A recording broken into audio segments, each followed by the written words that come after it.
Every year, on the last day of school, I like to read this book to my preschoolers. I like to think of the nest as our safe preschool room and getting out of the nest as going on to whatever is next for you. I know this year's been a little different. Our nest has been a little smaller than it might have been otherwise. But I think that we can still enjoy this book together. The book is called Get Out of the Nest, Nelly. And guess what, boys and girls? There's a part for you in this book, too. I'll show you as we get going. Get Out of the Nest, Nelly is written by Nancy Munson, and it's illustrated by Sarah Peterson. And it so happens that Sarah Peterson happens to be my niece. So I was excited to get this book when she illustrated it or did the pictures for it. Okay, Get Out of the Nest, Nelly. What do you think Nelly is? Yep, she's a bird, of course. 5 baby ducks hatched and were getting ready to leave the nest. Well, everybody but Nelly, that is. Nelly always found an excuse to stay behind. This is your part. But I can't. Let's say it together. But I can't, said Nelly. Don't you see that this wing just isn't long enough? I will surely fall. Off flew her sisters, Dina, Franny, and Frida, and her brother, Dexter.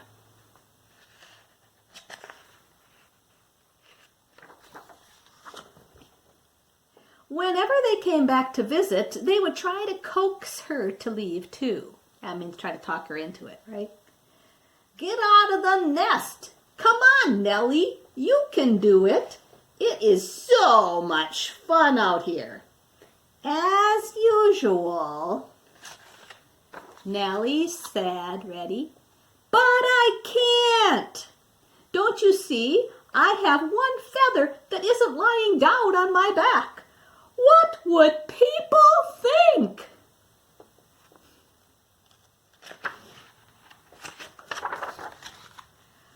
One day, her brother Dexter stopped and told Nelly about all the bugs and places he'd visited. I saw a cricket at Times Square and a beetle at the Statue of Liberty. Buzz, buzz. I'm hoping to see some mosquitoes at Mount Rushmore. Would you like to come along? Who knows? We might even run into an itsy-bitsy spider or a very hungry caterpillar. As usual, ready? Nelly said, but I can't. Who would stay and clean up the nest if I'm not here to take care of it? Dexter flew off. Next came her sister Dina. Nelly, you need to come out and try some great new foods. Let's see if you like these foods.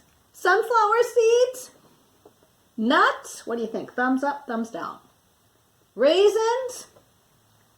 Thistles? Strawberries? I like some of those, do you? I met a Bohemian waxwing who ate over 600 berries in a single day. That's twice his own body weight. My favorite berry is the chokecherry, but I don't think I could eat 600 of them in one day. Could you? Come on, fly with me, Nelly. As usual, Nelly said, but I can't. What if I get tired from flying around all day? I better stay here in my comfortable nest. Another sister, Franny, returned and told Nelly about her new friends. I have met penguins from Antarctica, roadrunners from Arizona, puffins from Alaska, and a ring-necked pheasant from South Dakota. Now I'm heading up to northern Minnesota to meet some loons. Minnesota, that's where we're from. Would you like to come along? Nelly said, but I can't. I think I need glasses. All I can see are the twigs in my nest. Finally, her youngest sister Frida stopped. Nelly, you wouldn't believe all the water in the world. I've seen 4 oceans: Arctic, Indian, Pacific, Atlantic. The Great Lakes, streams, puddles and ponds, and numerous bird baths. I especially like the bird baths. You'd like the feeling of a bird bath, Nelly. Your nest is so dry. I crouch in the water and flick my wings and spread the water over my body. Then I shake the water off my wings and preen my feathers. I'm looking so good when I step out of a bird bath. Nelly thought about a bird bath. Frida continued, I've seen all kinds of trees. Blue spruce, white oak, paper birch, sugar maple, flowering dogwood, crabapple, and red mulberry. There are warm climates and cold climates which produce different kinds of trees. In fact, I'll be migrating to a warmer place soon. Wouldn't you like to come along? Maybe we'll see some wild grapevines or cottonwood trees along the way. And as usual, Nelly said, But I can't. The world is too big. I might get lost if I leave. I like my warm, cozy nest. The truth of the matter was that Nelly was growing, and the nest was becoming more and more uncomfortable. In fact, the nest seemed to be getting smaller and smaller and smaller.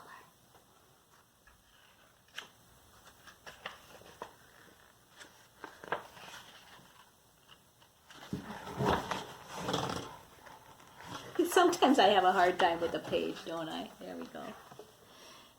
Nelly was beginning to feel miserable and lonely. The only friend she had was Tom, the short-eared owl, who occasionally stopped by to visit. Hi, Tom. Hi, Nelly. How are you, Tom? Oh, I'm great, Nelly. I just got back from a fantastic trip. This world is incredible, don't you think? Well, Nelly didn't really know what to think. She had never left the nest, so she hadn't seen the world. You know, Tom, I'm getting a little bit lonely up here by myself, but I'm just too scared to leave. What if I'm not good enough? What if I fly south instead of north? What if I fall down? What if? What if? What if? Now, Nelly, no bird is ever expected to be perfect. If you fall down, you can pick yourself up. If you find that you're going the wrong way, you can change your direction. It's really quite simple. Just get out of the nest.